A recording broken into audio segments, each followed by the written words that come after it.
I see 323, your new album that you Right. recorded with my friend and brother Papis Konate. Wow, And wow. then you brought together musicians from across Africa, Senegal, and other West African countries. What does the title mean to you? When I see 323, I was like, what does it mean? So there's one song in the on the album called "Reading the Rings," and it's just talking how each of us is like a tree with many rings, and each ring in a tree has like the stories that of our life. So it's part it has multiple meanings. Like on one hand, it's like each of us is like a set of stories that's speaking to another story, and the album is it's kind of a collection of stories.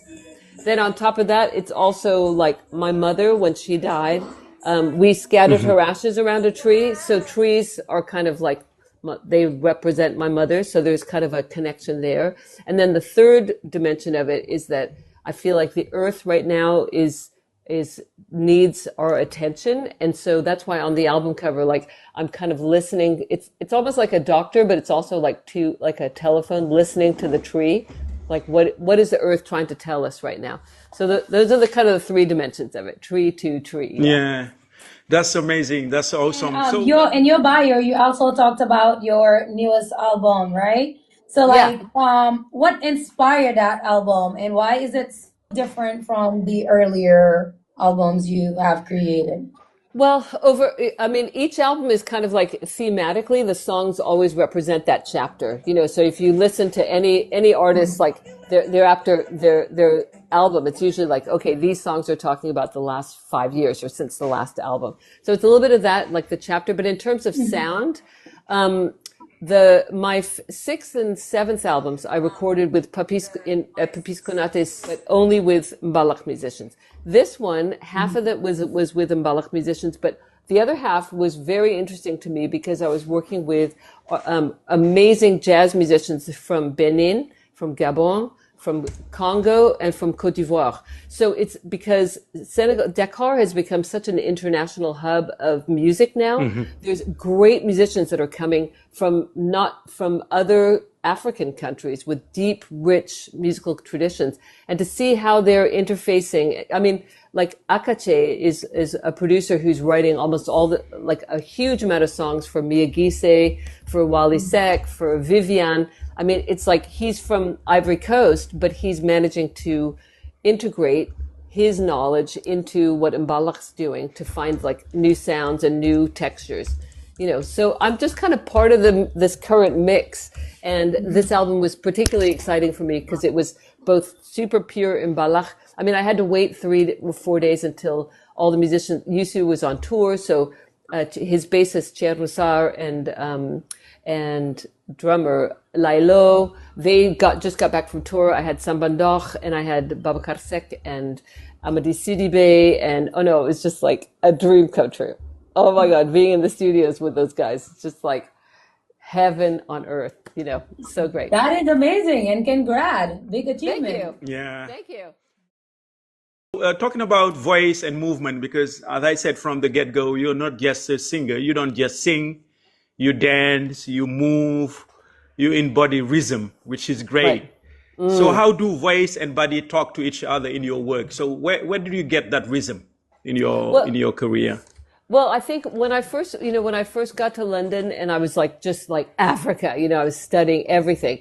I soon realized that the kind of distinction in the West between like you're a singer or you're a dancer is in Africa, it's like movement and music comes together, in the same way that in the one thing that I love in African, live music is that the audience and what's happening on stage and what's happening in the audience it's happening together. It's not just the audience passive and then something happening on stage.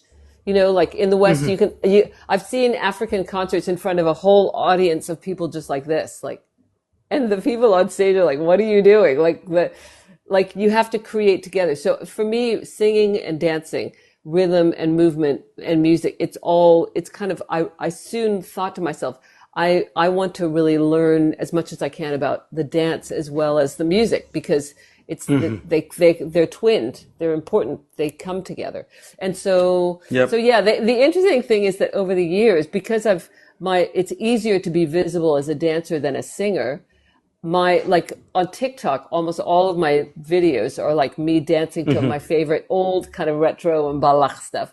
And, that's the thing that's easiest to see. So a lot of people don't know that I sing. So if I Yep. post a video of myself singing, everyone's like, oh, elle chante, mais wake-up ou fetch-cat, mais fetch-cat ou wake-up. Mais c'est tous les Fetch-cat, deux, wake-up. Yeah, exactly. It's tous les deux, exactly. Have you experienced any culture shock when you first came to Senegal? Oh, that's a very good question. Let's see. Something that was maybe like something that was a challenge. Something that was. I'll tell you one little detail that's kind of that's a challenge for an American person coming to Senegal. Is to soon realize that Senegalese will not say no. They'll always say, wow, wow. Yeah. They'll always say, yes, wait, après. So you ask for something or like, can this happen? Or what about this? And then oui, bien sûr.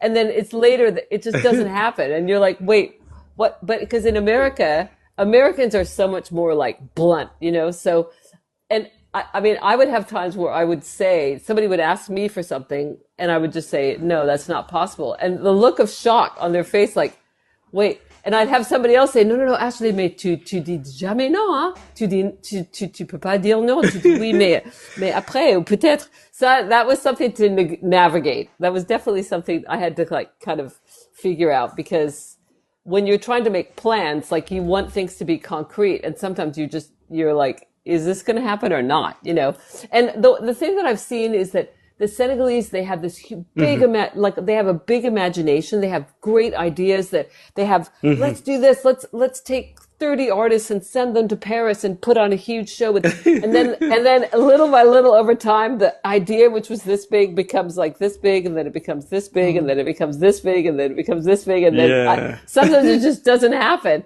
And it's so frustrating because it's just a lack of funds and infrastructure, that gets in the way. But the dreaming, I love that the dreaming is big. Their vision is like, let's go, let's take over the world, let's go. It's such a beautiful part of your culture. I love that. Yes, go ahead, Diofara. I can relate to what Ashley is saying. Senegalese people incapacity to say no. Maybe it is because the way we were raised, okay? A lot of people, for example, even when you are a Senegalese, in our culture, you are not allowed to say a blunt no to somebody. They would just, you are just obliged to weave your way around, because saying, a harsh no or blunt no to somebody, it can be seen like a disrespect or just like you don't care about the person. So Senegalese people, they would rather just say, let me think about it. Oh, okay, let's talk about it later. Something, even if they are they are incapable of doing it. They don't have the capacity, the means to do it. They will not tell you. I can relate to that. Sometimes I have problems saying no to people. What is one thing that is really, that you think is like specific to Senegal and you really like it very much? Okay. No. Well, it's hard to boil it down to one thing, but of course the music is like, I love Mbalach music so much. But in the culture, I think one thing that I really, really, really love is the humor. I just find people are so hilarious. Like, they love to laugh. They love to joke around. Like, there's a lightness in your daily exchanges and a warmth that I love so much. Yeah. I said it from the get-go. You've lived in Canada, UK, Italy, in the US, and you spent so many years in across West Africa, Senegal, Ghana. So do you feel more rooted or more fluid because of that? What is your experience going through all those different places, culturally speaking? Well, I think it's probably like all of us who have, like, everyone here in this chat who I just have the feeling have traveled and have experience with other cultures. You begin to belong to more of an international family of people who are interested in one another.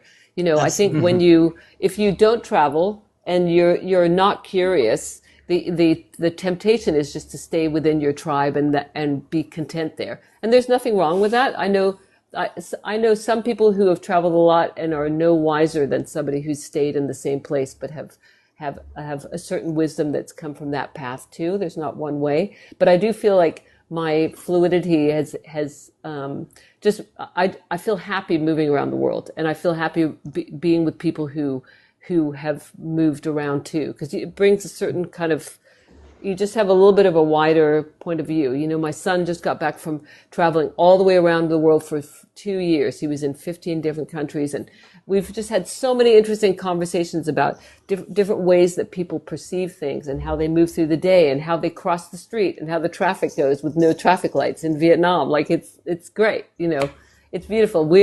It's are the differences that make things beautiful. That's what's the tragedy right now in America. It's like the whole point of like all these immigrants coming from all over the world to be in one place and create a free and fair society where everyone respects each other. And, you know, on Friday afternoons, like all the kids bring the different casseroles from their different cultures. Like it's so sad that that's in danger right now, because that's the essential beauty of what's best of America, you know. So it's important. I think these kinds of conversations that we're having here today is so important. What you're doing, Babacar, is so important. You know, just having just any kind of conversation across frontiers right now, in whatever way or form that takes, is it's very, very powerful and very important at the moment. One I was watching last time I was watching a show, the show, and the guy was showing beautiful places in Africa, and in Africa, some young American people, they were responding to those videos. They say, "Wow, we've been lied to. Nobody told us that Africa has roads. Nobody told us Africa has hotels. They thought Africa was just, a land with no, like, nothing there, okay, where people are barbarian, just running after the cows and just the sheep." So you've been to Senegal for many years. You've toured around the world, so you know exactly. How do you see Africa compared to the United States or America in terms of culture and in terms of, like, how do you compare Africa to the United States or the rest of the world in terms of culture? And what would you say to those people who just like don't see Africa just as who sees Africa just as a country with nothing but poverty? Well, you've actually touched upon many different points at once. When it comes to identity, like African Americans, or how deeply connected or not connected, even though my children are mixed, their father's African, that's something that I'd leave that to them to speak to. In terms of the way that the West sees Africa, that's really the fault of the media over years. The stories that have been told, the sides of Africa that are being presented, it's always like, wars and dictators and, as you say, poverty and famine. And people don't realize how enormous Africa is. I mean, it is so enormous. There's how many countries on the continent, each one with their distinct history. But I'd say largely it's a lack of, it's ignorance rather than, c'est pas méchant. It's not like a meanness. It's just a lack of information that is getting in the way. People here in America, a lot of Americans don't travel. Only like 7% of Americans even have passports. They just think, oh, we're staying here. We don't need to travel elsewhere. But I think traveling opens your mind to all kinds of alternative realities. In terms of the way I would see it,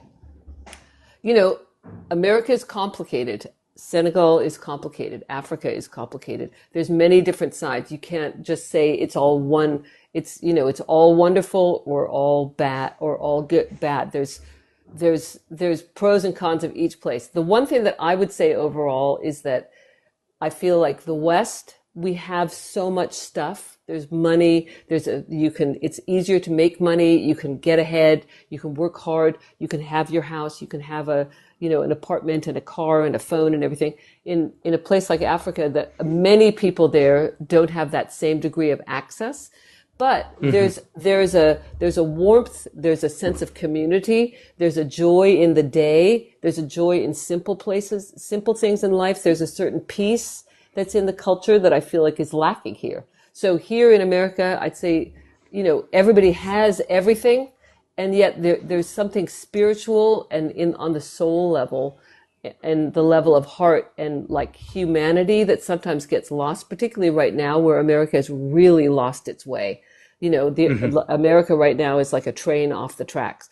But in Senegal, the struggle is real. It's not like just this golden, perfect place where everyone is happy and joyful all the time. People are really struggling there too, economically, the large part of the country. But on the day to day, there's so much warmth and love and connection. As you say, everybody knows each other. The families are so big and connected. That's a richness that's maybe not monetary. It's more spiritual, but it's very, very important. So I think, I mean, from what I've seen over the years, many of the Senegalese that I know, or Africans, like my first husband who's from Côte d'Ivoire, seeing them, you know, they grow up in Africa, like, oh, they used to see all the, you know, the telenovelas of like, I want to go to New York, I want to go to Paris. And then they arrive and they see that the reality is not what they think, you know.